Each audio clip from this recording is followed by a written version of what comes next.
porque os cientistas da Agência Climática, a principal dos Estados Unidos, confirmaram oficialmente o retorno do El Niño. O fenômeno já está ativo no Oceano Pacífico e as projeções indicam que ele pode se intensificar nos próximos meses.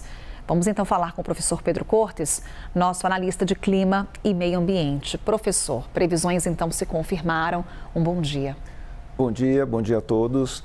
Veja, era o que já estava prognosticado, assim, com uma grande intensidade de que realmente o El Niño voltaria. O que causou uma certa surpresa foi a Administração de Oceanos e Atmosfera dos Estados Unidos, a NOAA, que é quem concentra todas essas previsões realizadas no mundo todo, afirmar que nós temos uma probabilidade de 60% de termos um El Niño forte no final deste ano. Então, isso já causa um aditivo nessa previsão e nas consequências que o El Niño pode ter. A gente está falando aí de uma intensidade histórica, professor, quando a gente compara com os registros que já foram feitos pela agência. O que isso pode significar para o Brasil?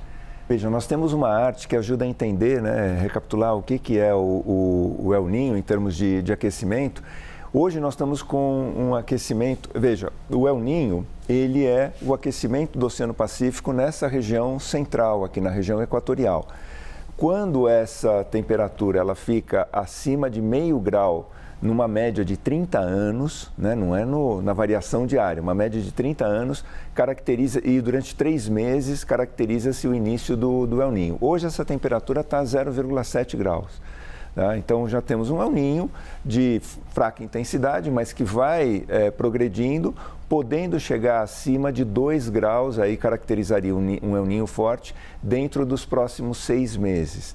Então os efeitos dele podem ser potencializados, porque nós vamos ter com o El Niño sempre um aumento das chuvas na região sul, tendência de secas no norte e nordeste, e com isso é muito característico, Houve episódios, por exemplo, como recentemente, onde nós tivemos com o El Niño as enchentes no Rio Grande do Sul e secas históricas na Amazônia, inclusive com rios que a gente não conseguia navegar porque sobrou só um fiozinho de água em rios que são, por vezes, muito caudalosos. Comunidades isoladas no norte do país, na Amazônia, morte de animais e no Rio Grande do Sul aquela tragédia que a gente acompanhou por conta do excesso de chuvas, professor.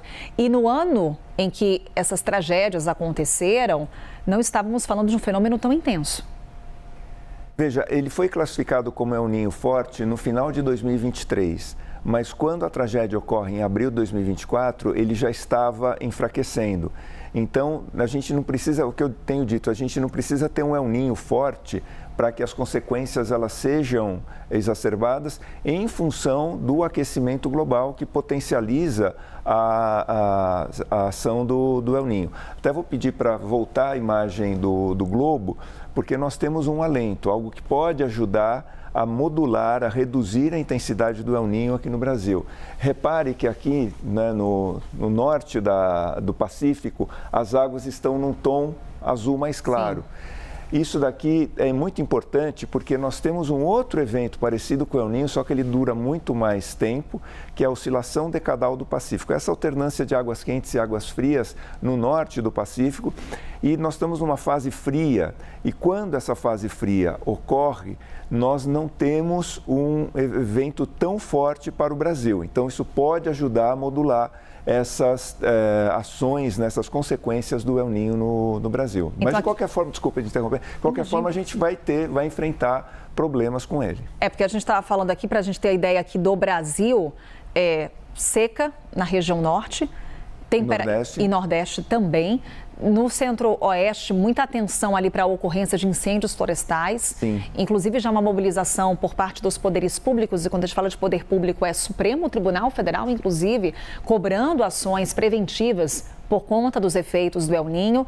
E na região sul do Brasil, a gente fala do excesso de chuvas. Até o próprio Sudeste, professor, acaba enfrentando uma seca, porque essas frentes frias devem ficar retidas no sul do Brasil? Pode acontecer o que aconteceu em 2024, quando essas frentes frias que vinham do sul do continente, elas não conseguiam progredir porque tinha uma espécie de cúpula de alta pressão na região central do Brasil que impedia que essa chuva fosse para outros estados. É como se fosse um paredão meteorológico, e para piorar, né? Desastre pequeno é bobagem, né? Vinha toda uma umidade canalizada da Amazônia, que ela não conseguia cruzar a região central do Brasil, ela foi desviada por essa cúpula e ela abastecia de umidade o Rio Grande do Sul, ou seja, chegava uma frente fria trazendo chuva e mais umidade da Amazônia, infelizmente a gente teve toda essa tragédia.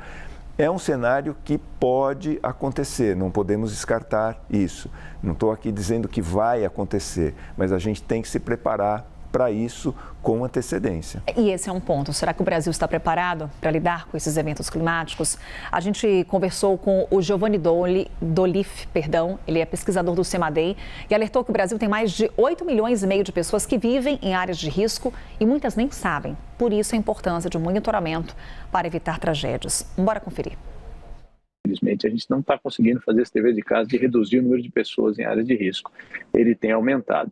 Então, muitas dessas pessoas não têm noção de que vivem numa área de risco, né? Se eu tivesse que dar uma sugestão para alguém, a primeira coisa é: veja com a Defesa Civil, procure saber se você vive numa área de risco, qual é exatamente esse risco, é uma inundação, é um deslizamento de terra, e como você será alertado quando esse risco aumentar e o que você deve fazer com esse alerta. Então, a população também cobrando isso das autoridades aumenta, né, a necessidade das autoridades se movimentarem.